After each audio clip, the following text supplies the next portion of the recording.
don't want to waste any gold on telling you about my Turkish hair transplants. And people are going to want to hear this story. We're going to take up about the first half hour of this podcast with it. So I thank you for being here, Matt. No, I appreciate this sacred moment that I get to take part in. Yeah.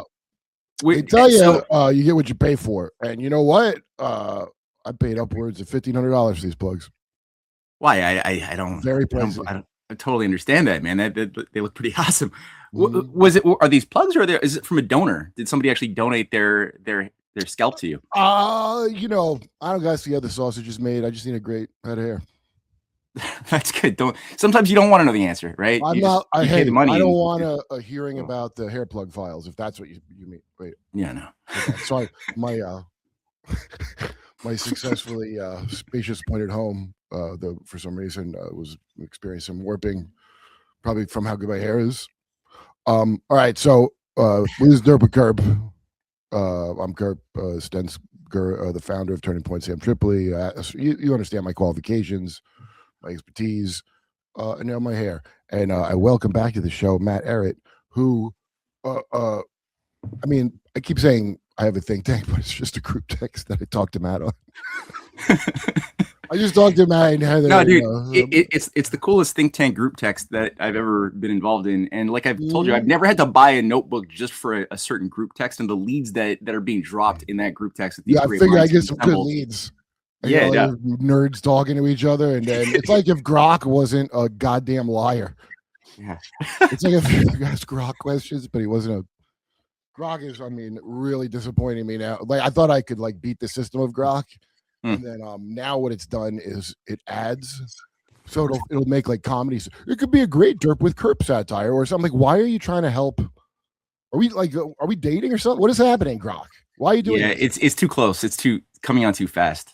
Yeah, and then it won't look stuff up that you ask it to look up. And I tried everything because I was trying to get a list. Oh, this is why I was. So I was trying to get a list of all the people in the media, and maybe you know some off the top of your head like I do, who are talking about how Epstein's thing was just just teenage girls. I know like the great Batya Unger and the Gavin McGinnis, my old you showed me that surprising clip, that clip of Gavin, running cover. Gavin, and also on Mystery Boys, we're gonna get into this more because Gavin's just one part and no, but I'm like, I already seen. Like if I had to guess his deal, it would be because he got the dialectic worked on him, just like Jordan Peterson, because he's one of these hothead motherfuckers that he's like some rich kid and he's pretty smug, and I feel like he's a royalist, but he was a funny guy.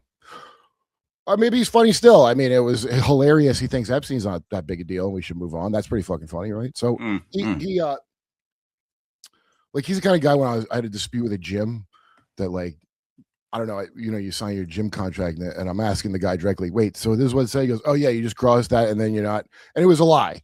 And I'm like, you're going to see Jesus blow Buddha before you see me pay you this $60 ever. Okay. Like whoever the debt collector is, go fuck yourself on that. I'll never pay you, motherfucker. But anyway, I'm telling Gavin this. He goes, well, you signed a contract. He's like that kind of a prick, Right. Whatever helps the rules are the rules. Well, what helps what about Nick Fuentes? I know he's kind of come out defending the idea that pedophilia. Oh, maybe that too. I'm waiting for that moment. No, but we know. But he came out. He came also out. I know pretty vocally saying that I don't know if you're 15 or older, then it's okay. Or 14. Oh yeah, well I don't know. Like, hey, it's when every time I see him on something, he's like hanging out with Muslim human traffickers. Even though he's so drad and white race and half Mexican. I don't understand how people don't immediately see through stuff. I still don't. How about this? A comic in a green room. Now he is Canadian, and I don't want to say his name unless he wants me to. But I go. We're talking about Michael Jackson. He goes, "Oh, you don't think Michael Jackson was like protecting those kids at his house from predators?" And I started laughing because that's like really funny thing to say. He's dead serious.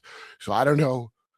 Is it going around? Have you heard that? That no, Michael was actually protecting kids at his house. That's how far the story has progressed since back when in the 90s. Well, yeah, it's weird how people who seem pretty well informed have found themselves doing some strange mental contortions. And I've even encountered some friends of mine who have come to the place where they have now arrived at the conclusion that Epstein was in fact a white hat good guy working to help, I don't know, entrap all of these black hats, Wait, who has said that? You've seen that?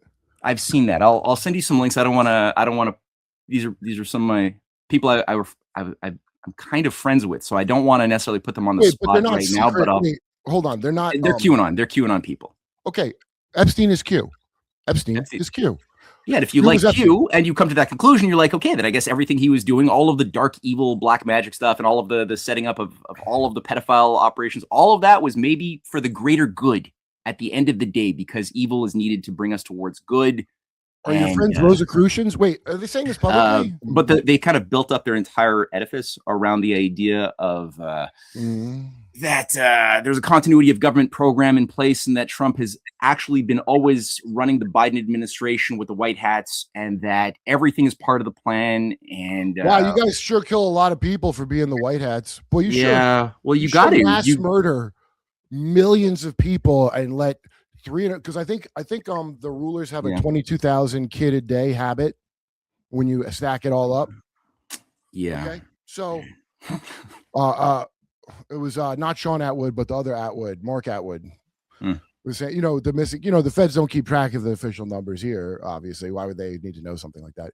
And I mean, if somebody keeps track of it, just not law enforcement, just whoever's selling the children. So that right there, I mean, just think of mass industrialized Baal or Moloch, and Moloch's Nimrod, by the way. It's not the name of a I mean, I guess you could say a Nimrod sacrifice. Moloch's Nimrod. I know there's some dispute about that, and I was saying it, but no, I'm pretty sure Moloch. It's a sacrifice. Yeah. Okay. Yeah. No. How black can become white. That's what Bertrand Russell was saying, right, in his Science and Society book. It's in the future, the scientific engineers who will be managing the human herd will figure out how to make children become convinced as early of an age as possible that black is white, and if that costs too much, then we could do other assessments. He's kind of funny in his little assessment of the future. It's like we can see how much it would cost to make them believe it's at least that snow is at least dark gray. So yeah, they've done it. They've totally done it. Black is white, up is down. I mean, they have done it, and when you talk to victims of shit, like Juliet Engel was on Jimmy's show, and they would, one of the tortures they would do with these kids is spin them on a wheel. That's like torture. It's like, oh, you get dizzy. I mean, it's like torture to do that. And then they would repeat these phrases. There's no up, there's no down, there's no left, there's no right, there's no good, there's no bad. I mean, they're literally trying to spin the discernment out of the child. Oh yeah, and that's by the way, one of the nicer tortures that I've come across. My friend Emma's show I always bring up because I learned about this shit watching her show and just seeing all these people. She has every single type of person who has these claims on, and some of them seem like they could be like off or schizo. I really despise that word. Says schizo. It's such a fucking little shitbag dismissive word that they've taught the kids to say, like red pill, blue pill. You know how everything's a pill because big pharma controls us to that degree, and then of course you're like, that's schizo. I prefer the term polymath myself. That's why I'm a judge and an astronaut. Yes. Anyway, the stuff they did and so my age is all the people now. If you did have that, where their memories are coming back left and right, so all these people are flooded with memories of shit that was. There's millions of them. There's millions of them, and so because your research and everybody else's, I could just go check what they say against stuff you guys have researched that they've been openly stated over and over again, and you see a lot of it, and then that's where the Rosicrucian. I just now got into your wife Cynthia's. I was watching her talk about it on a podcast, but I got to go back and there's like I can tell there's a lot. I can go back and see, but she mentioned on some podcast I was listening to her about how the darkness. You need the darkness to know. Basically, if you saw Constantine with Keanu Reeves. And Gabriel goes like humans are their best when they're like being tortured or whatever, and he goes, Gabriel, you're insane. Yeah. Well, Gabriel's a real Rosicrucian, I guess, because that's what they're into, right?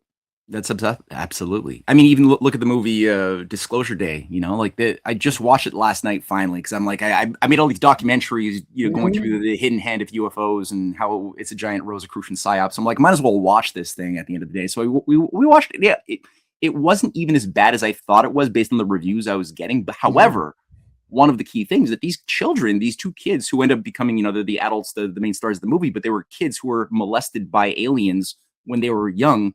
They're clearly being super abused by pedophiles, and they're being even taken this girl. Have you seen the movie? Did you watch the movie? No, I watch all the spoilers and then I try to spoil the movie. Well, this is I don't mind spoiling this kind of movie. It's garbage, but spoilers. Steven Spielberg, diddler, everyone. Here's the spoiler. Yeah, you might walk out of the movie with a strange desire to like legalize pedophilia. That might be a desire you have. Well, I love it. As a subliminal message. Yeah. Bring back empathy. Oh, humans need to relearn empathy. Do we need to relearn empathy? Did the aliens mention anything about Gaza? You mega group motherfucker. Did the aliens mention Iran and you blew up those girls in that school? Well, you scumbag. No, so it's a weird convergence, right? Where you, on the one hand, they're telling you these kids are getting abused and molested as they're taken out of their bedrooms. They're telling you that, but it's a gift. It's a wonderful, beautiful gift at the end of the day because now they have clairvoyant powers. They're chosen. They can do math in like 2 seconds. This one guy, and he can like interpret what these clicks and clucky sounds are.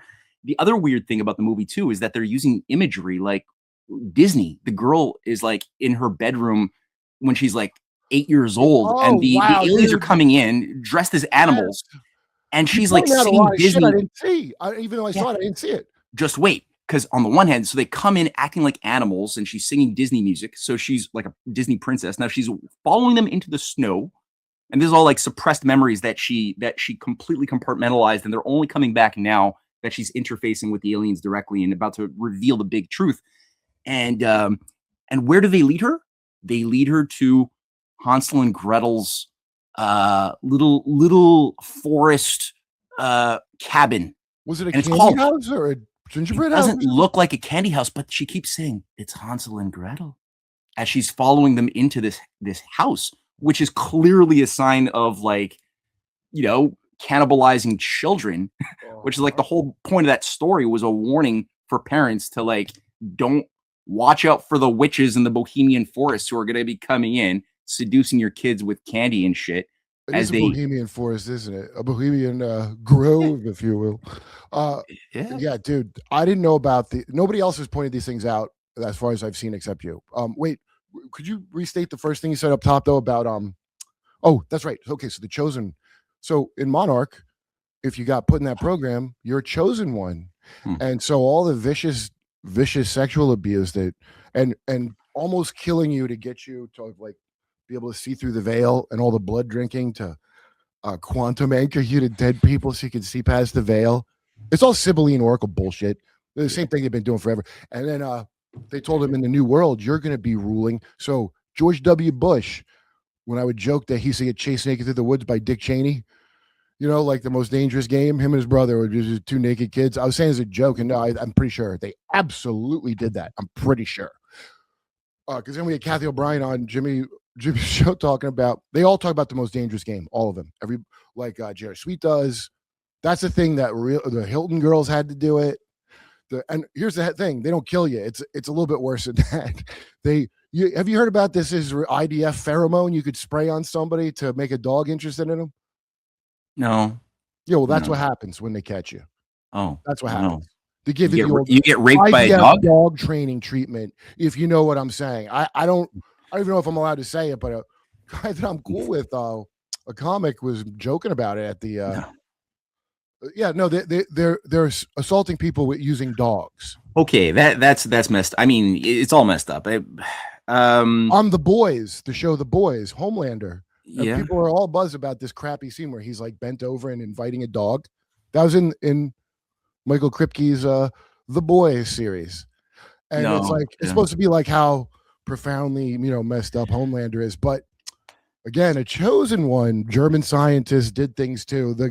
The guy who made the comic is 100% commenting on it. I had no idea. Oh, which leads me to X-Men. Wait, because, yeah. Yeah, we could talk about X-Men. That's important. But however, just quick note on the Monarch thing. That is all over the Disclosure Day story too. Like this girl's memory, her wallpaper is pure butterflies. It's a consistent theme from the beginning of the movie all the way to the end. It's kind of like a big fuck you to people watching things with like a little bit of knowledge of how this stuff works. Because you can't walk out there and you know, for people who have started getting into the conspiraphile mindset, they're going to see all the symbolism and they're going to be driven nuts, and they're going to come out telling their friends and their family, hey, this Monarch mind control symbolism everywhere, and they're going to sound more crazy because you can't prove any of this stuff. But if you're in Monarch and you see it, I'll bet that's got an interesting effect. Also, what do you call it? The Disney, I didn't know the profound degree to which Disney is involved in this shit. And I was just watching Jesse Michaels, this dude Chris. He's like got a lot of tattoos and shit. I don't know what his channel's called, but sometimes when it comes up, he'll have like something so fucking interesting on there. And this guy was talking about, remember the fake alien Linda Moulton Howe said she was briefed on, where the guy looks like a Sumerian. He's like a big nose and a microphone. It's like, you know, like David Brenner came out of a fucking spaceship. Right. Oh, David Brenner, well, from another planet. Anyway, that's some made up thing from a Sumerian statue. And there's like 8 minutes of real footage in this thing, because supposedly they were going to release it, but they didn't release it, and blah, blah, blah. Long story short, Disney, or this video that got passed around, has 8 fake minutes of fake footage that they sheep dipped by going in this huge convoluted circle of a story. So then you're like, oh, there's 8 minutes of the real UFO footage in it, but like they weren't allowed to put the whole thing. But you still got to concoct a whole story to lead to somebody to think that. Anyway, this guy broke it down beautifully. Chris Ramsey. Whoever that guy is talking on a recent Chris Ramsey, check it out, because it turns out, and he's a Canadian guy too. I can't remember his name, but it was amazing, the bullshit. And when I was talking to Alex, I won't wait till I go on his show, because I don't know what he's told everybody yet of that thing where, again, my fifth wife Jenna guessed really that Q is Epstein. But I thought it was like, okay, Bannon Epstein, this Geno U character. I assume this has to do with Game B. I mean, doesn't that way you describe Game B? I think it's definitely connected to Game B for sure. Game B? Courtney Turner, I would say, did the most work on this specific issue of Game B, but from what I've gathered, it was a plan that was put together by a bunch of people around Brett and Eric Weinstein. Eric was even called the rabbi of Game B. Brett apparently laid claim to coining the term Game B. I forgot some of the names. Jim. God, I'm forgetting some of the names. Some of the key players. He's spoken about this, hasn't he, Brett? Has he spoken about this or no? I don't know if he's come out publicly. I know other people who have led the this agents, or this I guess, because I think he said, because what is it? Game A is not working, and so we're making Game B. Well, it seems one of many iterations of the thing that they've been planning for many generations anyway, which is that you take and infiltrate the system that you want to ultimately destroy by running it into the ground, by making it the worst possible expression of Western civilization possible, and then you know that because it's going to collapse under its own self-contradictions, because you've put those self-contradictions there, then you already have set the stage for the new alternative system to come online. So Game A is supposedly they're Kali-Yuging us. Yeah. So Game A, they've chosen to label like all of Western civilization for the last 2,000 years, the age of Pisces, pretty much like the entire age of that's been shaped by the ethics and the ideas of Socrates and Jesus. That system of the age of Pisces, they call Game A, which is like materialistic, cold, hypocritical by its nature. They infuse these meanings into the Game A, and then they're like, well, and this all came out in like 2011, 2012. Then they're like, well, Game B has to be the new alternative, which is empathic, which is feeling based. We don't have to be head thinkers. We have to be heart thinkers, and basically Aquarian conspiracy shit, like Willis Harmon's assistant who wrote the Aquarian conspiracy program in 1981 as a sort of guidebook for the followers of H.G. Wells to reset the world civilization. People like Maurice Strong and what have you. They were all great. Maurice Strong. Great. Yeah. Like he's completely part of the New Age cult, movement. He ran his Baca Grande Lounge in Colorado.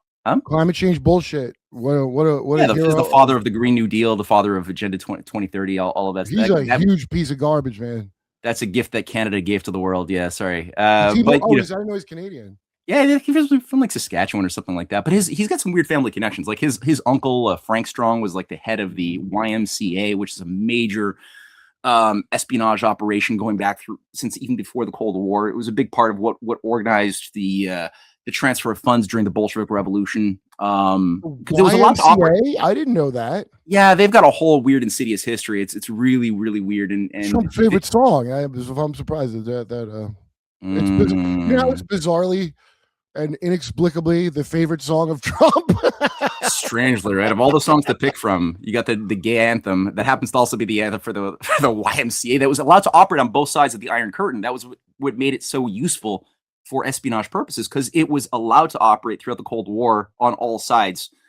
So his uncle was a high level player. His aunt Anna Strong was also brought in via, again, YMCA and other Chatham House affiliated operations tied to the Fabians in the 30s to try to be a shaper of an influencer of Mao Zedong, who she became a close advisor to for many, many decades. Wait, say that again. Anna Louise Strong. Yeah, she was brought in I think it was the 40s, maybe a bit earlier, as a journalist into China, and she somehow became an advisor to Mao Zedong. I know Mao had a bunch of friends who were telling him, "Don't trust this woman, don't do it." But he kept her close for some reason, and I can only imagine what type of advice that she was giving. So Maurice Strong he's sold as if he's like some self-actualized, just young Canadian who made it big with a big conscience and became sort of like the youngest CEO of Power Corporation in 1962. And so he was like this mining magnate CEO of all of these like petroleum interests, but at the same time was getting pulled in by David Rockefeller at Rockefeller Plaza, and was developing an ecological conscience, where he all of a sudden found himself obsessed with the idea of green governance, where he became the head of the Office of External Affairs of Canada in 1966. He even described in his biography by Elaine. I forget. It's Cloak of Green. Cloak of Green is the 1995 book, which was a fantastic book. You got to pay like $1,000 to find it now. I'm trying to find it right now, dude.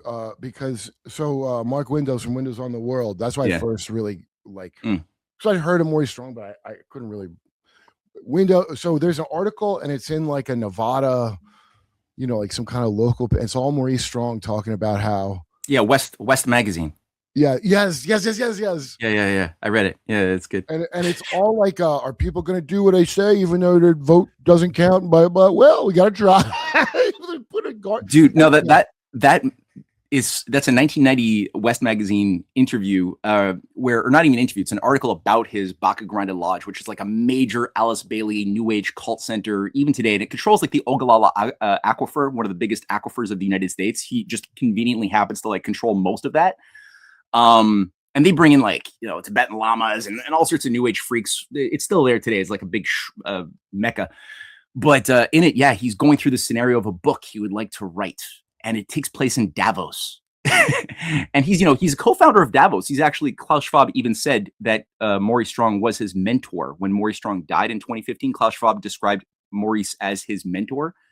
That's right. Yes. Okay, wait. And this is one of my favorite. Yeah. He described himself as a socialist in ideology, but a capitalist in methodology. Wow. Yeah. So you're like a Fabian lizard person, is what I'm saying. Yeah, exactly. Well, he was the head of the World Bank for a period too. He was good man. Very good man. Very, very, yeah. And no, he describes how isn't it the responsibility? Oh yeah, no, that was it. That was in the scenario of the book that he wanted to write, which is fiction, of course, that takes place in Davos with the world leaders. He's describing how isn't it so important that human civilization be permitted to collapse in order to save nature? And he's like, of course, this is our moral responsibility, but would world leaders ever willingly do this? And they're like, no, of course they wouldn't willingly do this. They're selfish. So isn't it upon us here at Davos to bring it about? Mm-hmm. Isn't it our moral imperative to bring about the collapse of industrial civilization in order to help basically, I guess, the greater good, whatever that means?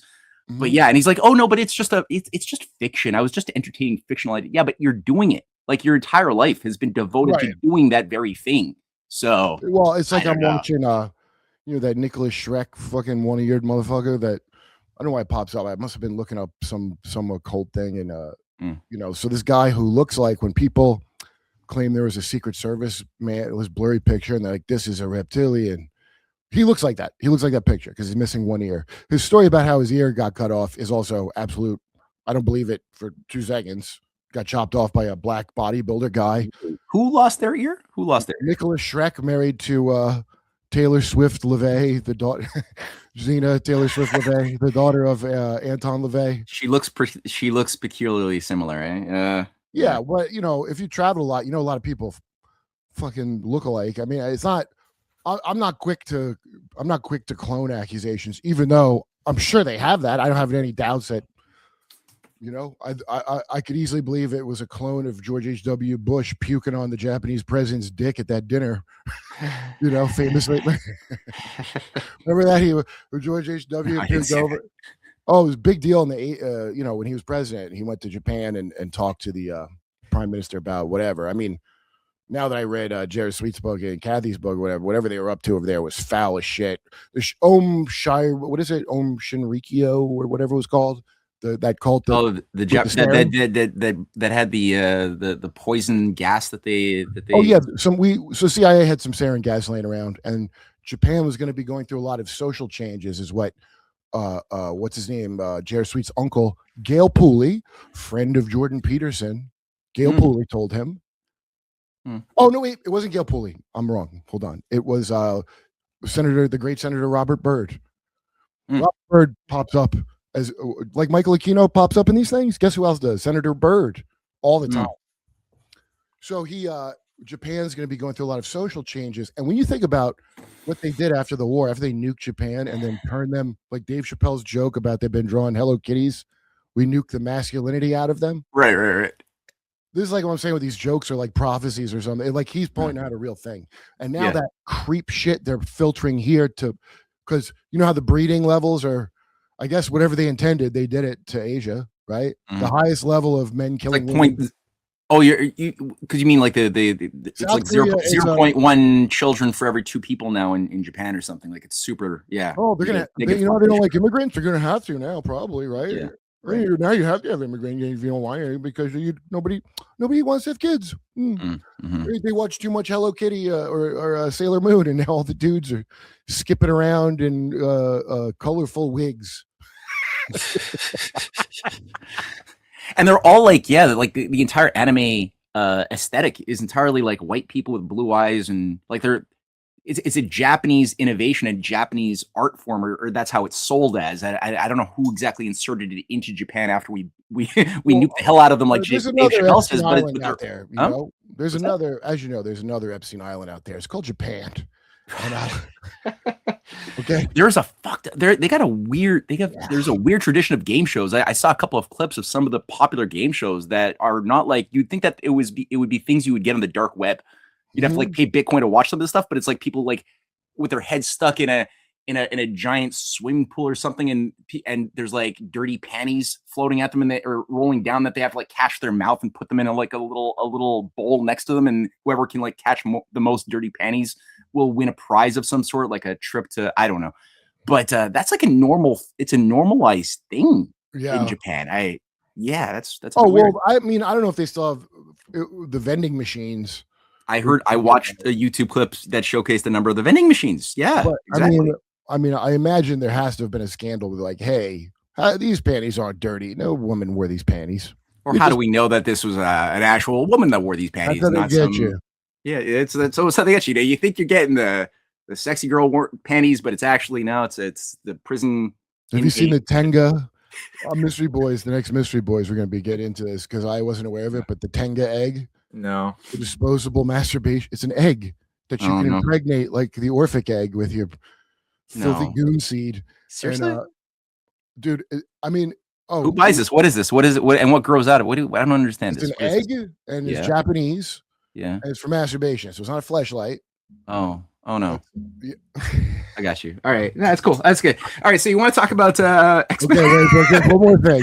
Let's just stay on this right. really fascinating topic. I was telling, dude, I was telling somebody, Lemaire from Shane, I go, this disposable tank. He goes, it's disposable. He said that. He goes, wait, it's disposable like that? Right after he's the only guy who knew what it was. And he said he looked shocked that it was just disposable. Oh no. oh my God. Okay, sorry. I'm just also, what's that?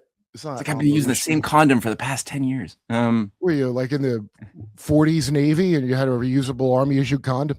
So he wait, what's the other thing? What is that bondage that Army Hammer was into?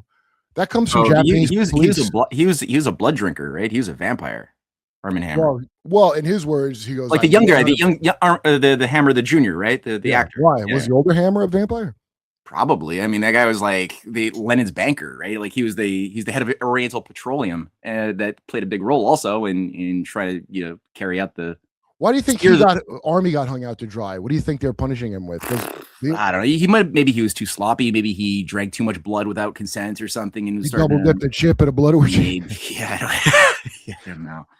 Because the documentary about him, I got 10 minutes into it and I was on his side.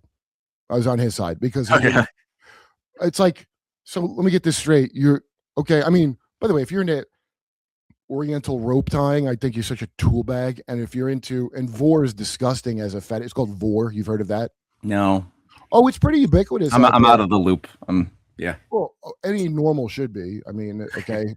But no. So these genetically engineered autistic kids that you can program their sexuality, their gender into them at will, an oligarch can use a pony cartoon as a carrier wave to send bright colors in their fucking head and program to be like, I'm a pony boy, I'm a fucking brony. Because that's the autism's beauty. It's like you already come out of the box compartmentalized to a degree. And then we just got to keep shaping that. And then that's where you get this smug and people diagnosing themselves with it. So that, you get that social contagion. And then you get these people that love product. They just love products, right? Anything you make that sucks, they'll watch. It's too late for disclosure with them, but certainly those shitty Star Wars, that's viral. The kid crying because he sees the new preview for the world somehow shittier than the prequel Star Wars. So they're the perfect. Love on the Spectrum is when I realized that they did this on purpose 100%. I remember when they rolled it out with the movie Rain Man when I was a kid. We had never heard of this shit. Okay, now there probably was autism before it, but that was the first of, I'll bet you, hybrids, aka people they poison and genetically engineer through all kinds of things to make them look like what they want. So we're like a domesticated dog breed for these people, right? And I used to say, oh, slavery, they didn't breed the slaves because humans live as long as you. It's not like breeding a dog that's only 7 years old, right? Or a horse. And no, it's a generational project, and it's not just American slavery. It's all of us. All of us. They've been doing it too. Well, yeah, there's a power in the culture, right? If you can control the levers of what is normal, what people will adapt themselves to as being what is normal and calibrate to, then that will have much more endurance over many generations than simply trying to brainwash individuals to become like Manchurian candidates that will go and do certain things in the moment. Yeah, those are the chosen. That's the lucky disclosure chosen, those ones. And they told them, J.R. Sweet's book, he was told he's a chosen one.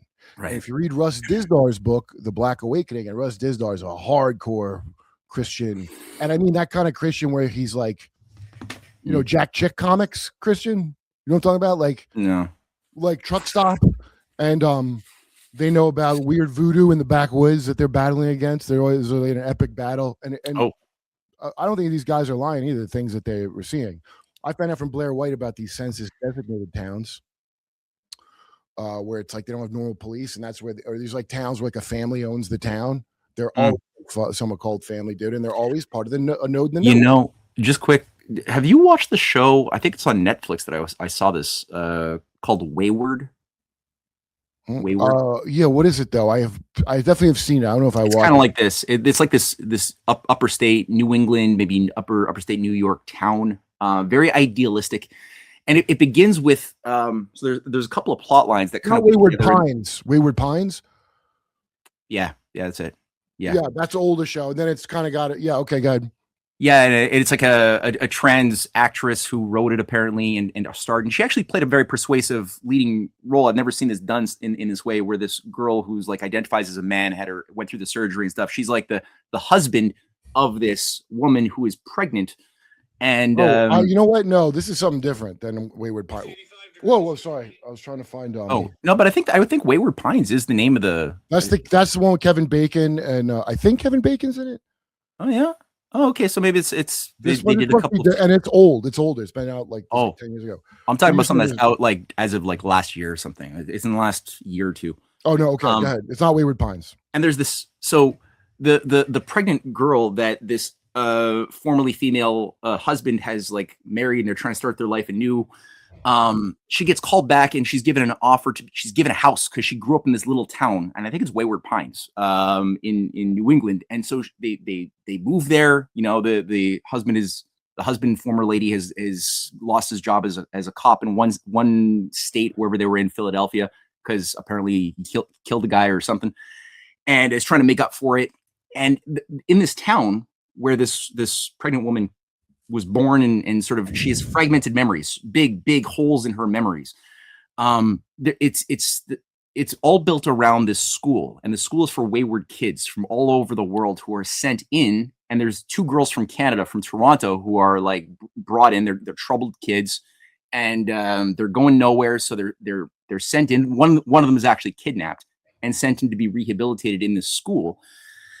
And this whole town has no kids. So that's something that we're kind of observing. It seems like a really healthy Vermont kind of like town, but there's no kids in the town, no children, no young kids. And this cop is slowly discovering that her pregnant wife was herself a kind of like monarch mind control kid. And you have to go through a process of a special type of rehabilitation in the school, overseen by this cult leader, whose name, she's a famous actress, I forgot her name, but she's been doing this for like 30 years, where they want to break them down. Like, they've got a whole ritual. It's Toni Collette. Yeah, Toni Collette, yeah. And the idea is to, basically bring you through trauma into a place where you are a muddled mess of crippled emotions, scratching away at a door that's a symbol for something you have to confront and walk through, with the help of drugs. They actually have psychedelic drugs as part of your last initiation ceremony, and there's cool. Several degrees. Yeah, at least it's kind of fun. Well, the way they be high, it's all right. They don't seem like they're ever good highs though. They're always like really bad trips. It's been and by the end, but you come out of it with a glazed over look in your eyes, and you're like all of a sudden a healed person. And what's really messed up about this movie is that the cop is rightfully horrified by this whole thing and what they're doing, and the whole town is built up around this cult. And his wife is apparently set up to be the new Messiah. But she doesn't know it. She's only discovering it. And she has to do it by killing the old Messiah, by overthrowing the old order, because she is like the new Darwinian innovation that has to improve upon what the old order failed to do, which was to ban children. Nobody was allowed to have procreate in the old formula. And she's like, no, we have to allow the procreation now. It's a new era. And they end with like some weird orgy. Some weird, like, all of the people, including her husband, who the man, her husband, who's gone through all of these emotional states, right? There's the whole roller coaster ride of being horrified, and then coming to terms with the fact that this is the best way. There's no other solution but this. And he kind of like just goes back into this world and just says, okay, I guess we have to raise our kid. We're not going to try to leave and escape after all. And he gets back in and gets in with the orgy of this beating heart orgy, where they're all like passing the little baby around naked as she's just given birth, and that's it. And that this community is part of a complex. And that's one thing in one episode, I think episode 5, where there's just the allusion to the fact that this one community is owned by a corporation, a multinational corporation that has seeded many of these communities around the world, but they don't follow up on it. They just say it because there's a conspiraphile, like tinfoil hat guy, who's like been trying to investigate it, and the guy's crazy, but he's been trying to get the truth out. And so he just reveals in one of his dossiers, like, hey, it's part of this blah blah blah corporation. And he ends up getting killed, by the way. But he's the crazy guy. He's the one with the most sanity in some ways, because he knows what's going on, but you're supposed to just think that this guy is absolutely loco. So anyway, it's a well done document, or not documentary. It almost is a documentary, right? I see they got me because it's so true. This is the type of shit that they do. So yeah. Well, so that member in Watchmen, and I know Alan Moore does not like that version they did of his classic Watchmen, but I gotta say, Alan Moore is a fucking stinking wizard who fucking he's a druid. Yeah, he's a druid, and he's a big fan of that one brute. The guy that wrote Hog, that foul motherfucker. That's why sci-fi is like filled with scumbags. Like it's just full of scumbag people, and like your Arthur C. Clarke was a celebrated pederast piece of shit. Robert Heinlein also. Oh, I didn't know that. But what was Heinlein into? Heinlein, he was swapping wives with L. Ron Hubbard and Jack Parsons back in the 40s before he went out and started doing like. Well, he's a pulp fiction writer, just like Hubbard was. So they're part of the same milieu since the 30s. They were already close friends, and Hubbard and his wife talked about Heinlein's obsession with having his wife passed around as a way of bonding with other men in his little man club, because that's spent some time with the Inuits, did he? Yeah, I guess so. And yeah, no, he's tied to like Charles Manson. He's tied to the Satanist operation in the 1960s. Well, I always heard he was a fetishist, but I never heard that. No. Well, that's he in A Stranger in a Strange Land. That's the term grokking. So that's where Elon Musk was inspired to come up with the term from with his new Saturn cult, grok, as part of one of the rituals used by this like Martian cult in Stranger in a Strange Land is the water bonding ceremonies that Charles Manson studied when he was in jail, overseen by U.S. intelligence operators doing he was actually doing Scientology audits on himself for like 180 hours while he was in prison. He was reading Dianetics and Stranger in a Strange Land by Heinlein, and studying Heinlein's formula embedded within that so-called fiction story on how do you create a cult. And so the grokking, which Manson had his family use as terminologies, the water sharing ceremonies, all of these things that Heinlein talks about, he then did when he came out as a self-actualized God man after his little training experiences was finished in prison, and then started working very closely with a lot of the satanic elements around Anton LaVey's operation. Around, what do you mean he worked with because Nicholas Schreck, the great Nicholas Schreck? Can we, Mark? Can we have a picture of him? I could probably put it up, but I don't know how to work things. Let me, because so that guy who's married to Zena LaVey, what exactly is the satanic connection with Manson pre-murders and all that? Well, pre-murders, I'm not. There is some weird traveling companion. So everywhere Manson is setting up, there's always like a Process Church of Final Judgment temple kind of nearby. There's been documentaries and people have done more work than I have on this. So there's this weird, just kind of traveling companion thing of convenience. Like, oh, he's always right next to some place that's a Process Church of Final Judgment, which is set up by two Scientologists in England in 1961, who then created like this dark version of Scientology, which then penetrated into New York, into New Orleans, into California, very quickly into the United States, into Mexico, which is a big hub as well. And you have, that's him. That's Taylor Swift's husband. What? No, not Taylor Swift. Zena LaVey. Oh, Zena LaVey. Right. Okay, yeah. Right. Sears is missing here. I have seen this guy in an interview. Right. Okay, so he wrote a book, and it's a werewolf guy, right? Or Radio Werewolf. Right. Okay, so he wrote a book about. Because he would always, now let's give the guy credit. Always would go to every serial killer at jail and really get to know them and befriend them. And now that's not a good man. What is like a real Jimmy Savile about it, you know? Right. And he's got a whole. When I watch, they're all from 3 or 4 years ago. I mean, never mind his amazing music, which everybody knows is really good. But when so first he talks about all about the little den of orgies and drugs, and it was like a drug killing with Manson. It was bigger than that. He considered Manson a shaman and a magician. Go watch his stuff, and he actually has a lot of interesting details that I bet you are 100% true. Here's where the fun part comes in. He goes, but this conspiracy at the CIA is involved. Fuck you, Nick, you lying seckish, you one-eared piece of shit. What idiot would believe a one-eared lizard man telling him all this stuff, and the only one part that's preposterous is the CIA? What an asshole. And you could tell he's a liar because he's very smart. He's very smart. No. He's very well read. This is so stuff. Yeah, this is so well known at this point and proven so many times over through Chaos, the book on Charles Manson and the Oh, he CIA, which thinks is that's like a ridiculous book. So he he's thinks got it's a to still be on ridiculous the book. payroll. Okay, all right, that's good. Yeah, ridiculous. The Yeah, idea of the CIA, really? And then when he talks bad about Michael Aquino, nobody this guy ever spent time with except Manson and the Night Stalker. Does he seem to have a good thing to say about? No one. Everyone around him. He's like Michael Aquino's a piece of LaVey scumbag. He doesn't talk about his ex-wife, who's obviously molested very early on as a small child at that scumbag house by very powerful evil people that we know were there. So Nicholas like save it. But that's why it's easy to like pick up when someone's on shows spewing this shit. I'm like, if watching Nicholas Schreck talk to some idiot on these things is the same as watching Ivanka Trump talking to some guy I never heard of who only talks to oligarch kids about her new Albanian island she discovered during a swim.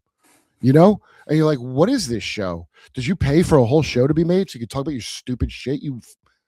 The Fabian lizard people, man, they're like the Fabian that shapeshifter thing analogy works on every level from every level of clearance from public all the way up to cosmic. Yeah. So I mean, for the that's true. I didn't know about this guy's position on Manson being okay. So Manson as well. You got to keep in mind. So he had Bobby Beausoleil, who was one of his leading disciples within his family, who was also one of the killers in the operation.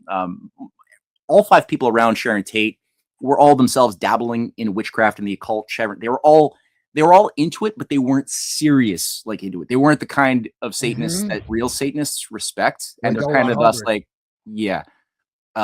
so they're disposable Satanists who could be used in ritual form. So I think Bobby Beausoleil was among a variety of Manson family members who were like dabbling in this stuff and found himself like doing the stab game.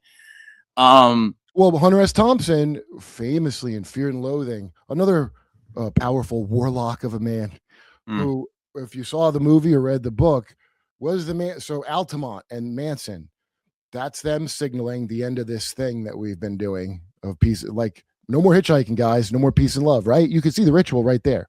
All the rituals are trauma to shock everyone's consciousness, to fuck up the endomorphic field. And I've heard them, Jay Parker's family would say this to him when they were doing these awful things. And it's true.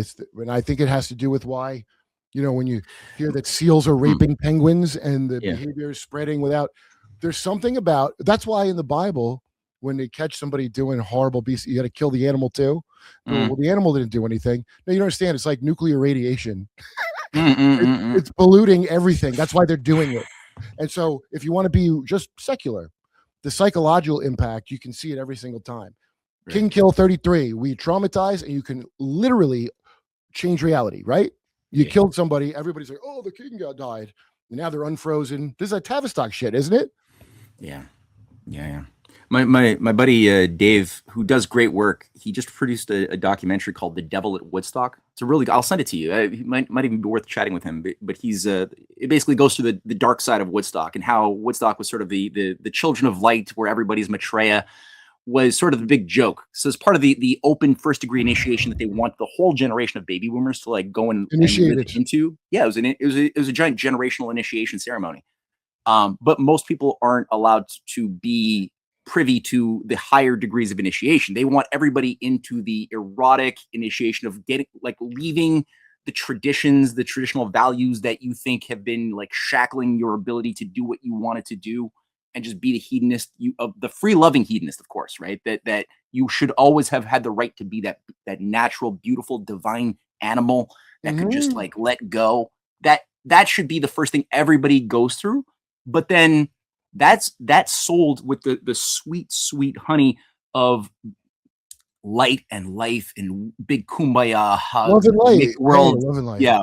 But then simultaneously, there was always a darker, smaller, higher initiated core that knew what the big joke was, and that required an opposing darker variation of itself, a dark mirror of what became what Manson represented as, a Crowley process, if you will. A process, as you might think, where you could take the path of Jehovah or Lucifer or Satan, and you decide which path you want to be on. Your path And it working, depends on exactly. And whatever you take, you'll play a role in something. And if you don't pass certain tests or don't have what it takes, you might find yourself just sacrificed along the way. But it's all part of the greater good because it's not really killing you; it's releasing you. You're being released. You just get a new body from the shackles of fires the of body because the something. body is evil and all of this stuff. So you're actually it's a favor. It's an agapic favor. It's in the agapic lodge that Crowley. That's why he calls the OTO lodges is agape lodges. I think he actually sees it. I mean, agape is a beautiful idea from the ancient Greek that was embedded in the New Testament. It's a great concept of the general love of humanity and the general love of God, and it's a really it's that which is within us that wants to give without expecting anything in return, that's willing to die for ideas that are beautiful. Great idea, but he takes it and turns it into the inverse opposite. But I think he means a gape. Yeah, a gaping. Yeah, a gaping hole. Yeah, that's funny. Yeah. So I mean, he did go tunnel. That's the final initiation of OTO is the tunnels of Typhon, and he really did add. He really did add that. That's the part he had. Oh, you guys get fucked up the ass for like your final test. So when you see Meek Mill cooling off in that pool while Diddy calls him daddy a lot, you've been putting in work, daddy. I know that look on Meek Mill's face. I mean, I know from my battles with hemorrhoids. Right. I know the look of the soothing, cool water of a pool on your fucking. Oh my god, dude. Oh, you will never miss that. Once your eyes open, it'll never be closed again. All right, wait. So before I start, have you seen that the new, the Peter Thiel Bilderberger meeting got hacked to dialogue by some trans? I just saw it on Wired magazine. I didn't read the article. Well, it was what their symposiums about. One was how to build a cult. Yeah, one was about like how to use sex in manipulating the minds of your cult members and the role of sex in that process. Many times on Derp with Kurp, thanks to Aaron from this formerly of the Sea Org, from Growing Up Scientology channel, who told me, well, Scientology's not really a sex cult. And he's right. They have abuses, of course, but you know how they always go cults to generate into sex cults eventually? No. If you can keep it from becoming that, you can have a religion. Just get your tax exemption, then you make your sex cult within the larger religion. You got to be patient and prove that you can see the long game and not just, like Nexium guy. Or that chick from the Superman show is going to deep throat me at 3 a.m. and never sleep and never eat. That's going to leak. Everyone's going to find out you're going to be thrown to the wolves, right? Yeah, absolutely. Well, L. Ron even had this thing, right? Remember there was this leak because he was part of the whole Crowley OTO operation with Parsons doing like Babylon working magic to try to invoke the Antichrist.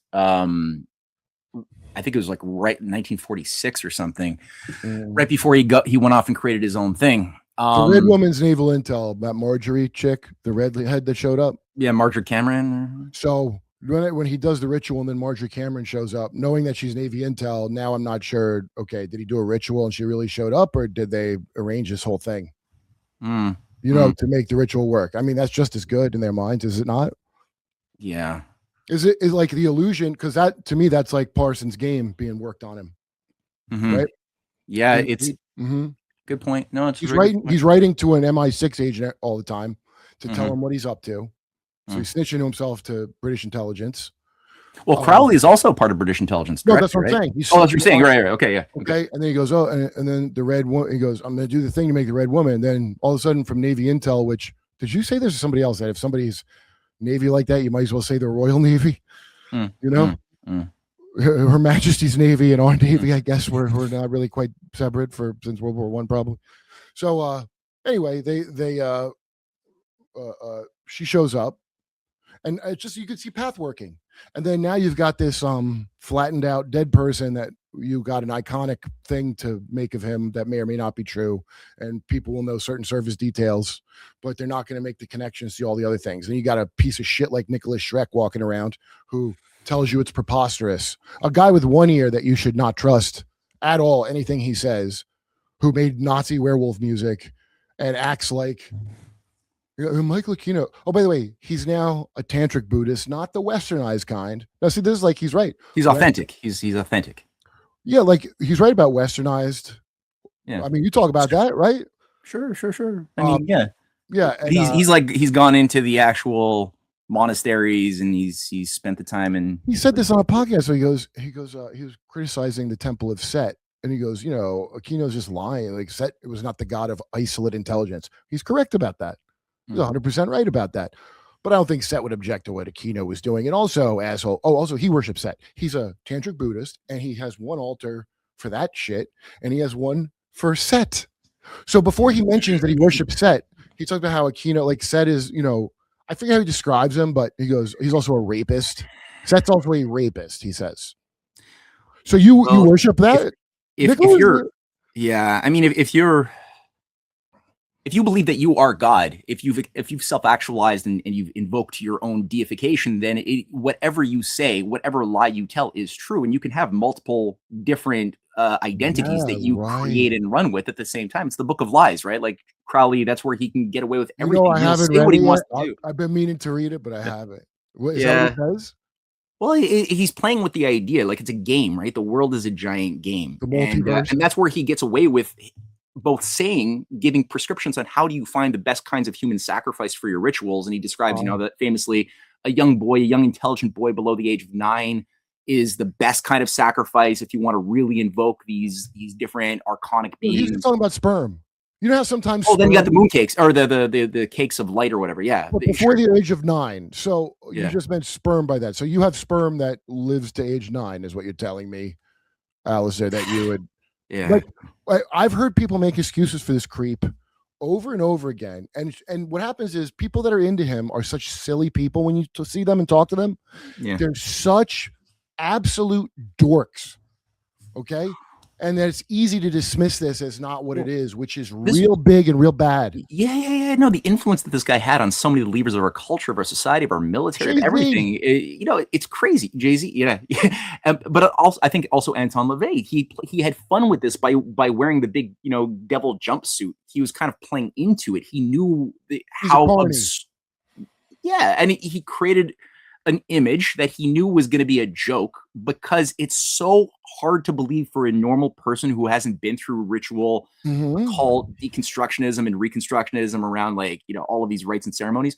It's so impossible for somebody to fathom how this kind of thing exists that it easily gets boxed in with the big joke category or crazy category. So they kind of play into it. Well, let me fix it for everybody. I'm going to fix it for everybody right now, especially Kurt sounds like he's schizo. People I like say it, so I'm not like, sounds like I'm mad, but it's just like, I'm just disappointed people are this, like, their brains are this compartmentalized, but it's usually people that are young. When I was young, I was a dumb fuck too, so I get it, man. So the whole idea is to keep you, oh shit, I forgot I put it. I forgot I was talking about even. Well, to keep you in a very rigid, it'll come back. Wait, what were we just talking about? We're just talking about the how impossible it is for people to fathom evil, and and how much of a joke it is, and how Crowley Crowleyites would often say, "Oh, he's joking." Don't take what he's saying. I get upset halfway through talking and forget. Yeah. Okay. But all of you assholes weren't allowed to say if women had a pee-pee or a wee-wee for the last 12 years. You don't think that might be a profound occult working on you, that we somehow lost the ancient Atlantean knowledge of if women have cocks or not? Fuck you. Oh, you're not schizo after that? How are you not schizo when they told you can't work a job if you mention you think maybe the gals don't have cocks? Morons. How do you look down on a Muslim? They get mad if you draw the prophet. Can they say if women have cocks or not? Point Muzzy, huh? Fuck you. Yeah. People have accepted such insane bullshit without blame. Oh, by the way, they did a genocide in plain fucking sight. So don't tell me there's no occult working going on. Mm-hmm. And when I say I don't mean I'm being a wokey. I'm not. I don't believe in left and right because I'm not a stupid fucking cow. If you believe left and right are real, you should be beef jerky, and you will be. You will be. I ain't Christian. I'm here to laugh at you. I'm not Christian about it. I have no. Like some people are really Christian. They want to help. And no, I want to be tied to you like a whale and go down with you while I taunt you. This is what's so annoying about the theosophical type of new agey flakes is that they will take some of the elements of like what you just said, that, oh yeah, left and right is an illusion. It's all oneness. That's why right and wrong, good and evil are an illusion. It's all wrong. The truly enlightened person doesn't judge good or evil. They just go with whatever. I've heard that just right? recently. It's all one. Evil is a part of the great oneness. And it's like, everything's well, God. Everything's God. You know what? Sexually assaulting and torturing and then eating children is not God. Shut the fuck up. this is the alchemy psychological, the spiritual psychological alchemy of what I think the QAnon operation has done to so many people who have been dislodged of their ability to judge right and wrong, where they were formerly anti-war people who voted for Trump, right? Why did people originally want Trump to be the guy? Because he was promising I wanted a new these ballroom. things. That's all I asked for. Yeah, well, there was that. There was the new ballroom, the new bowel room, whatever.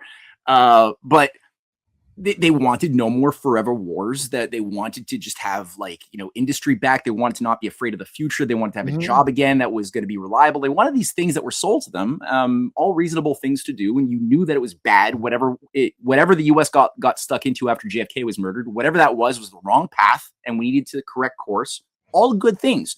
And then a few years later, of all of this kind of like Tavistockian reverse psychology of saying one thing, doing the other, nonstop, especially now in the second term, I'm just seeing so many people who call themselves American patriots, good Christian people who love their families, rationalize that evil has to happen. What happened to the Gaza needs to happen for some greater good to happen. And bombing Iran was needed for the greater good to happen. Can't make an omelet. And there's no omelet coming, you fucks. There's no omelet. You fucks. Where's the omelet, you cunts? There's no I can't say that on the here. I think the algorithm will cut it off. So we got we got to edit out the C word again, because everybody ran too much with their newfound free speech again. What other words that we're not allowed to use now? I've been kind of I dropped find out the hard way. You find out the hard way and you talk. See, they want the algorithm to be a mystical thing that no one really truly knows. We can easily know what they're doing. Okay. But no, we got to have prophets divine to us the will of the algorithm on this channel. It's so when I watch people that like trying not to say like murder, or you have to say grape a lot if you don't want to be a little bit disfavored by the algorithm. So and I wasn't born with this nonsense. I was born with a different form of this same nonsense, but it's all anticipatory compliance. And and it has this God. I can't. It is kind of like these spirit beings, right? Like there are these agencies, these spirit demon agencies that are invisible that we have to somehow acquiesce. It's called Intel. It's called the cult and Intel. The great Scott Adams, before he died of being a bitch, said, if the CIA, the government has to lie to you, you got to be lied to by the government. Wow, Scott, what a parade of great takes. And that one's no different. Yeah, I'm going to be Jerry Sandusky's dingbat housewife that doesn't go in the basement where Jerry is helping the boys with freedom. I'm going to stay upstairs, and my Dottie stays upstairs. And I don't know, Jerry didn't. He was helping those boys. That's America. America's a dingbat housewife. This is how I explain if you think conspiracies are bad. This is how I explain to chicks the most. You ever have a guy cheating on you, and you knew he was cheating on you, and every time you brought it up, he told you you're crazy or that Russia was hacking your relationship? You ever have that happen, sweetheart?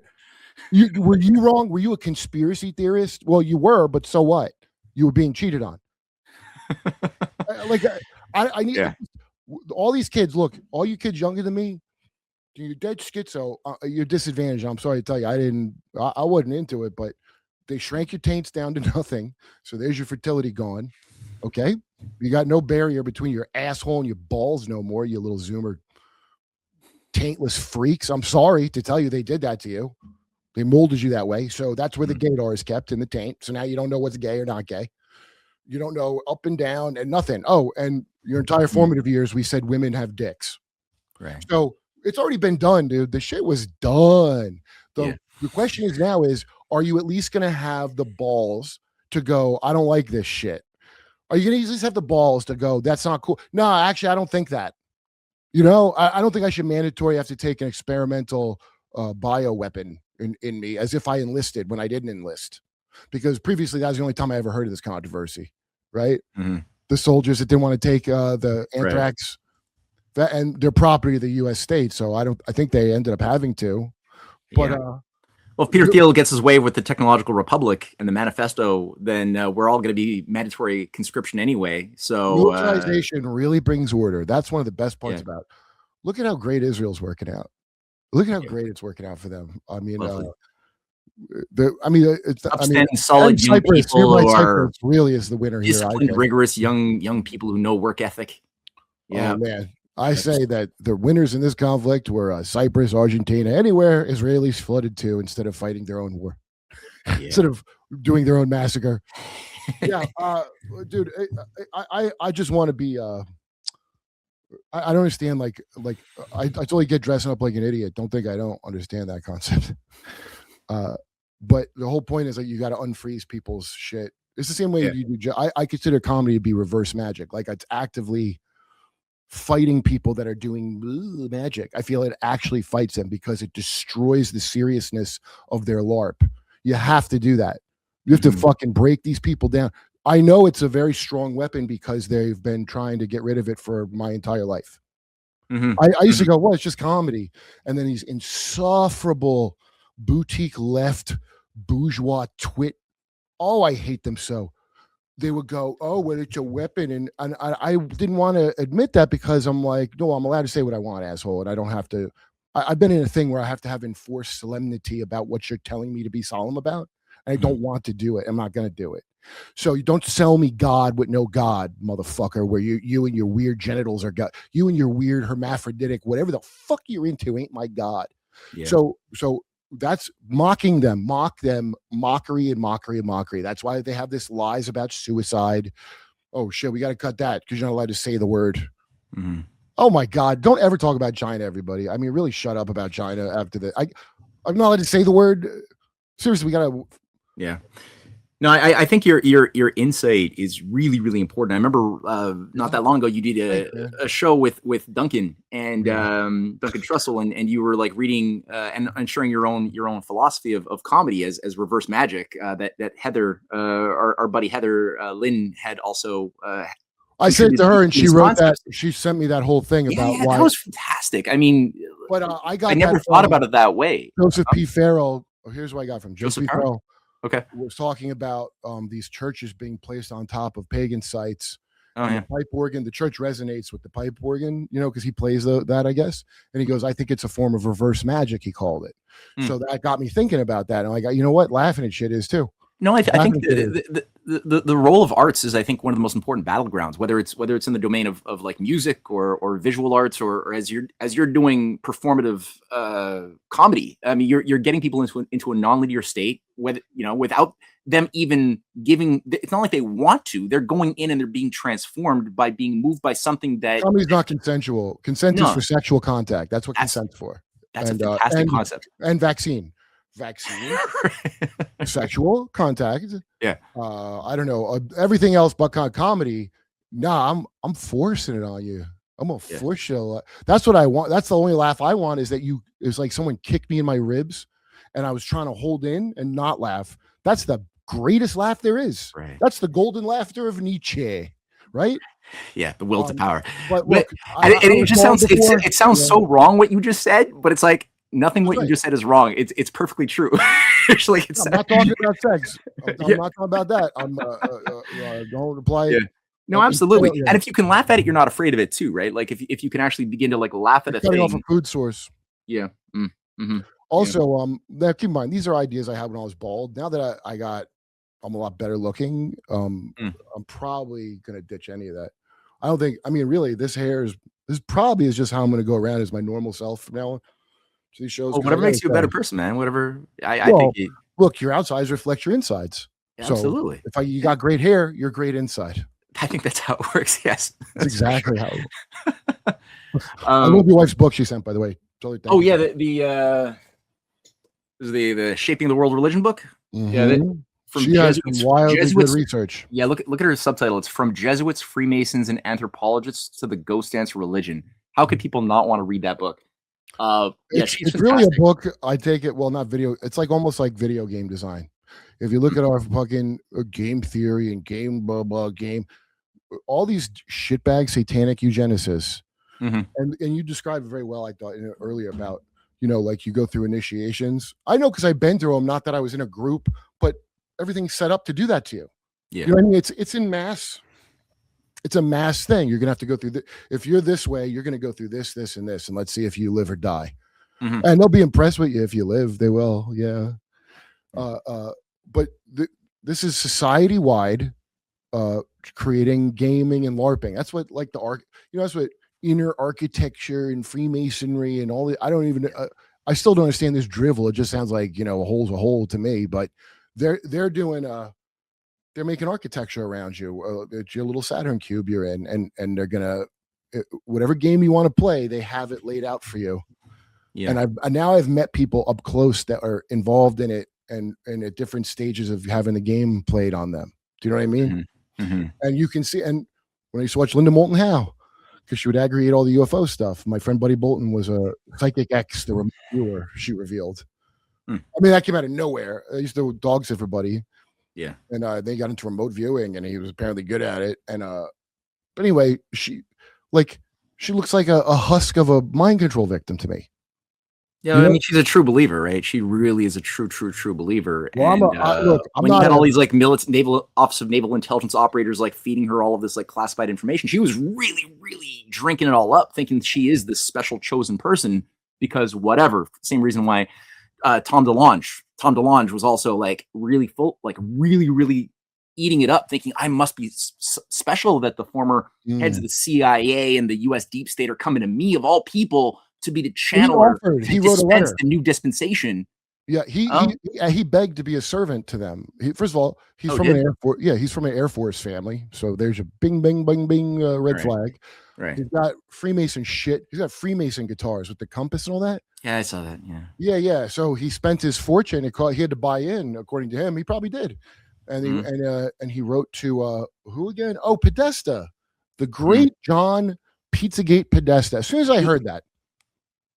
You asked to please can I serve it's for the greater good, right? Podesta is ultimately for bringing about a new age of light and truth and government disclosure of UFOs. So all of the stuff he had to do along the way, he must have he had to have his reasons. He's deep undercover, just like me.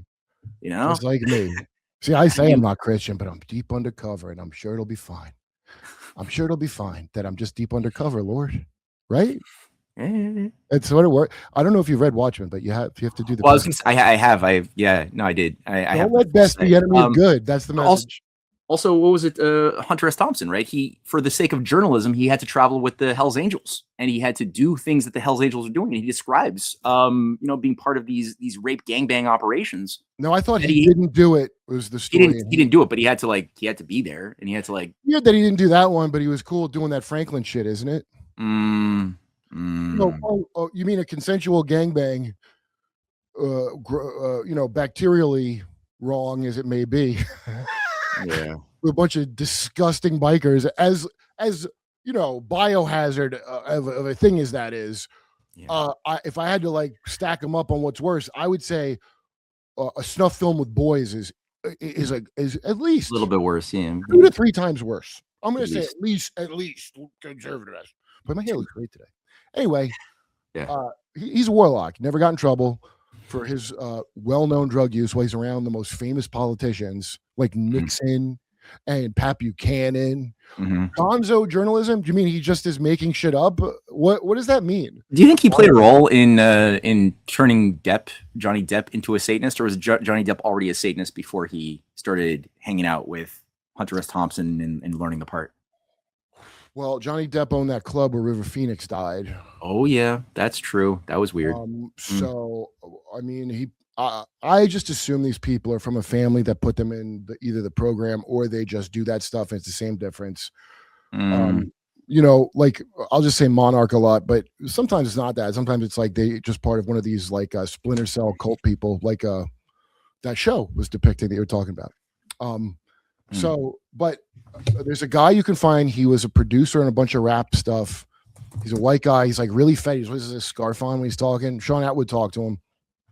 He was talking about a grocery store not far from my house when I lived in LA. That and Johnny Depp's nephew took them into this grocery store in the back and the freezer, and there's an elevator that went down, and in the bottom of it was like a strip club. And I don't know if it's like a Russian-owned thing, right? So it sounds all Area 51, but it's like it's a human trafficking whorehouse, is what it was, right? And but they're not saying this to him. And he's like this fat guy who's like talking, hey, so you work here? And the girl's like, oh, yeah, okay. Like he's describing how that's Johnny Depp's nephew.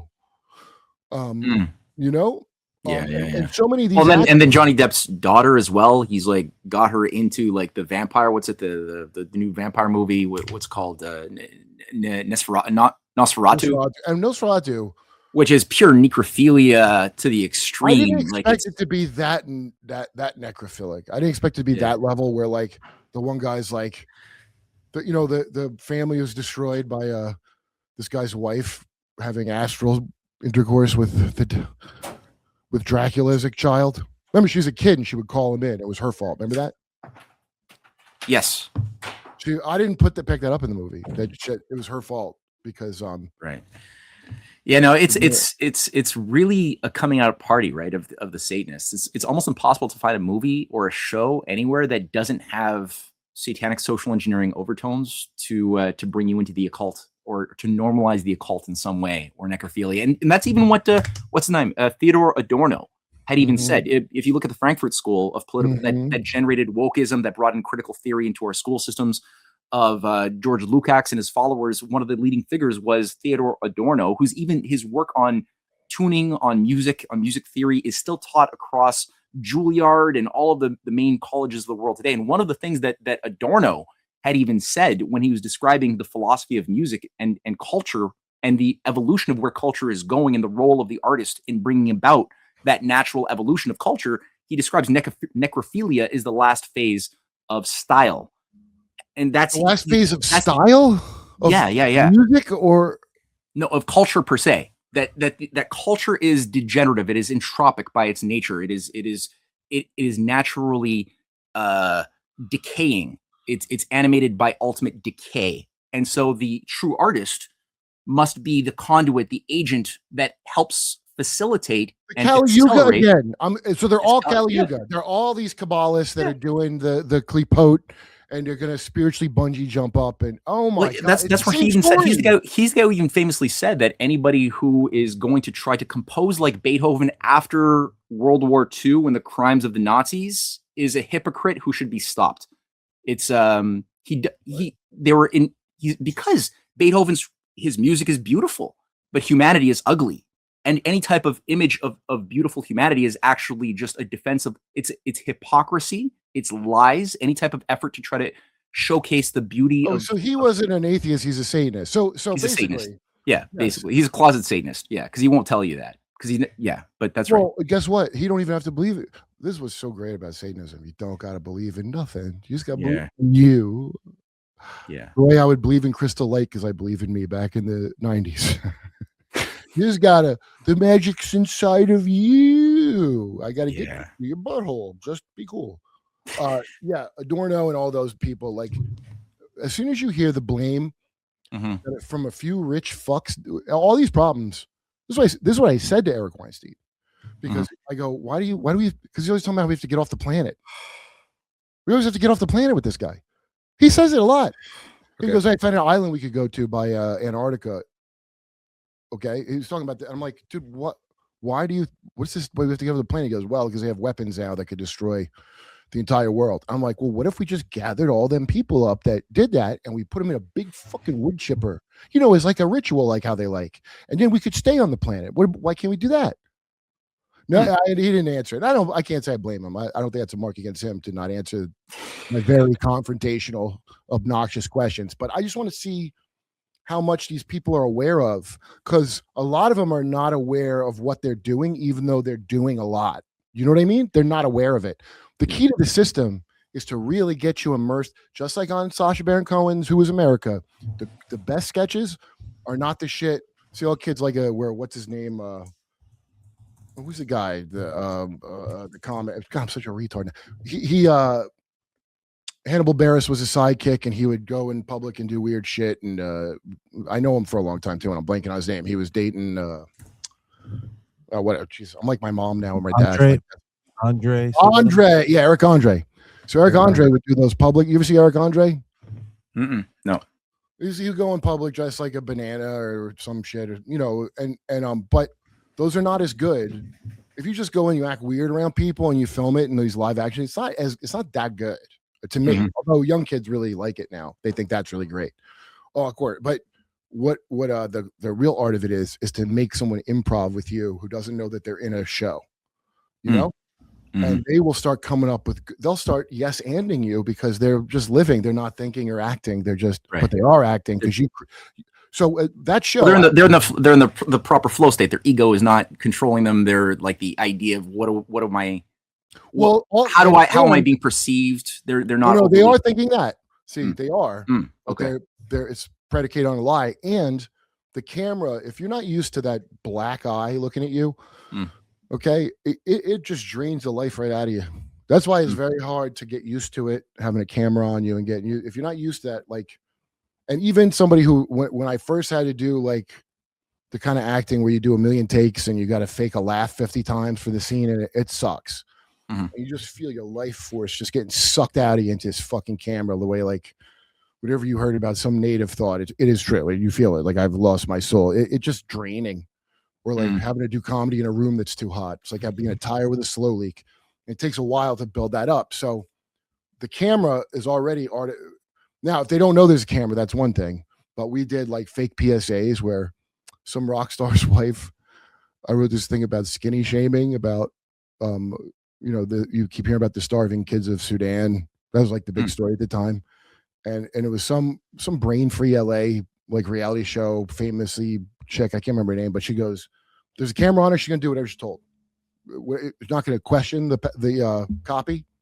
So she goes, hey, starving kids of Sudan, when people tell you you're too skinny, you just look back and say, my body, my choice.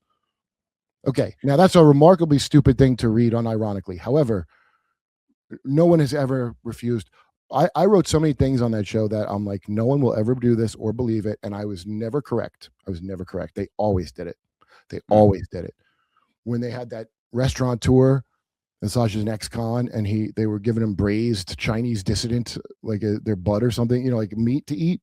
And then we had a video of the family thanking him for eating, so he didn't go to waste. Like that kind of strange land, really.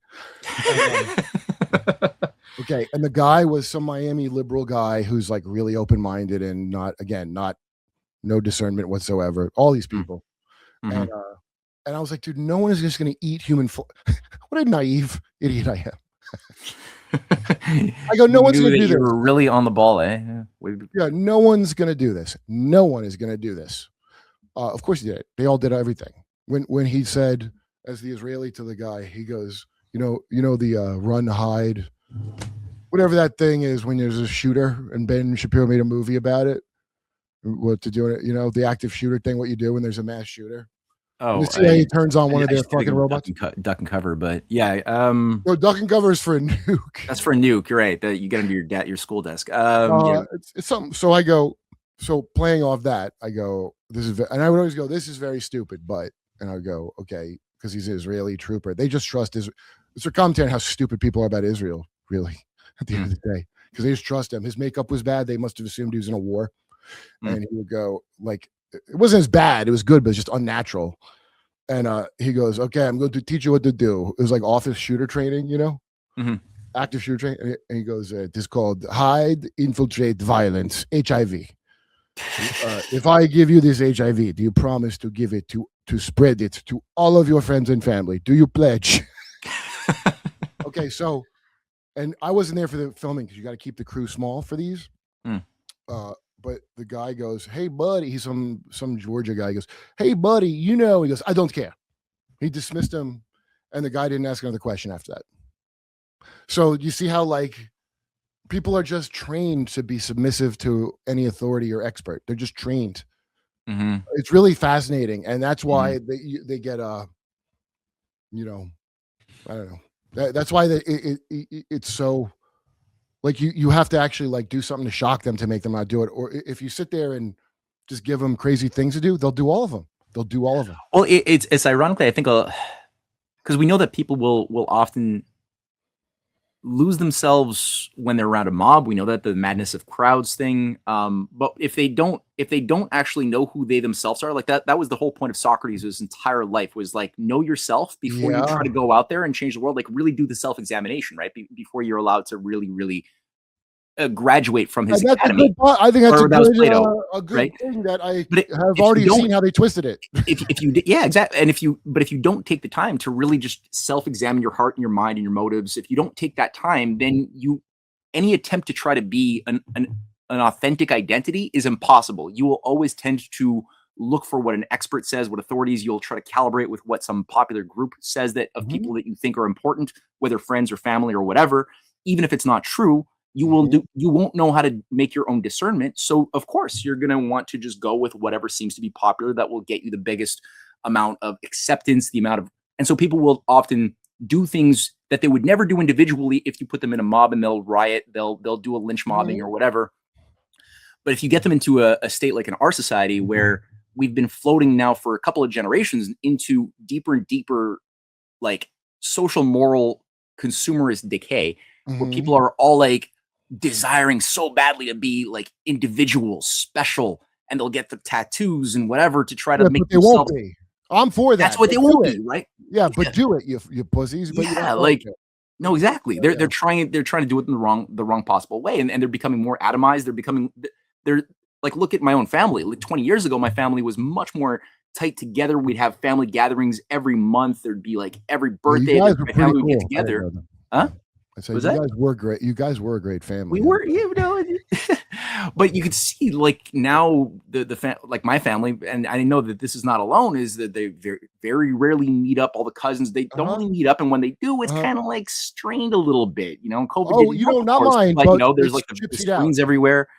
My family, I have to say, when I see them and haven't seen them, is actually very warm. But I see them. Everyone has been gypsied out across the country. There's not like any kind of.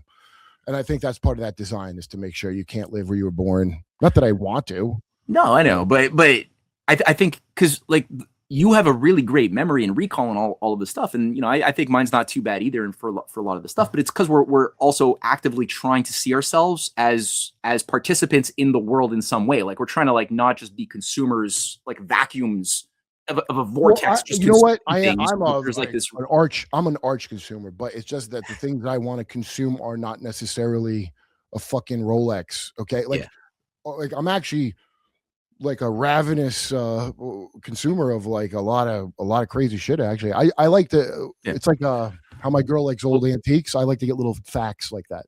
Yeah. Well, Heather Lynn brought this up in one of her essays that I really enjoyed, which she was talking about Peter Thiel and his guru, the guy who trained him in Stanford. What's his name? Girard. Rene Girard. Oh, Girard. Okay. Yeah, and his metic theory, and she's making the point that in Girard's view, nobody wants anything. Nobody wants to consume anything because of the substance of the thing that they want. The substance of anything is not the reason why people want the thing. It's always because other people want the thing, that we want to be like the other people, and thus it is like a viral thing where whatever is thrown out there. I've never understood that. I mean, I have as a little kid. I definitely understood it, and then I was like, I hate this, and so I'm not doing it. But the thing of like, that's what sex addicts do, or something, where it's like they're not, or guy is like secretly gay and he has to be a womanizer because he's gay. I know a million of them dudes. The macho, the feathered macho. Yeah, like these guys are like, I don't know how to describe it. Like they say they're macho, but anyway. Yeah, they're trying too hard. It's like the inner core of the SS, like the uber mentioned manly men of the SS. They're all like bunking each other on the inside, while they're like persecuting like the really like the feathered like clear gays. They're persecuting, but they themselves are like the manly gays. They're the sacred gays. It's all about tanning your taint. Right. We'll talk about that next time, Matt. But you really got to get some sun on there. I don't know if you know. I want to be on to tell you that you got to get more sun on. All right, I got to wrap up because I got to do gym today. But thanks for coming on last minute, man. And where can they find great collections of your stuff? Substack? Yeah. Substack. MatthewAir.substack.com, CanadianPatriot.org. My wife's books, Cynthia's books, my books are all there, CanadianPatriot.org, and our new movies on the UFO disclosure hoax. Oh, that's great too. Where they find that? That's on easiest place is CanadianPatriot.org. We've made them all for free, all 4 episodes. We're making now a 5th episode on the UFO cults in the works right now. Great, man. Those are fucking great, those movies. I really like. I was sending them around to a bunch of people. Like, that's really good. You connected a lot of good dots nobody connects. I'm glad. Thank you very much. And yeah, next time we should chat about the X-Men and Francis Xavier. It's a whole other thing. All right, brother. Thanks for being on. Everybody else, you just got derped. What do you want?